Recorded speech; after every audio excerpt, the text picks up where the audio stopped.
Neizsaki savu vēlmi, es vēlos, es gribu.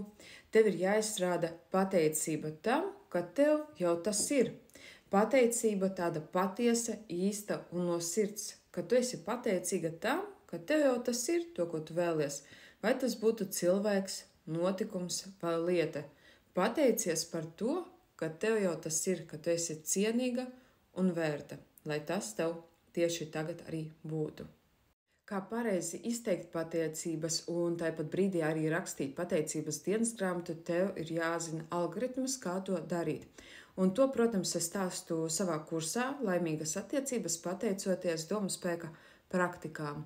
Un, ja tu vēlies uzzināt vairāk par šo kursu, ieskaties manā mājaslapā www.ligadonoska.com.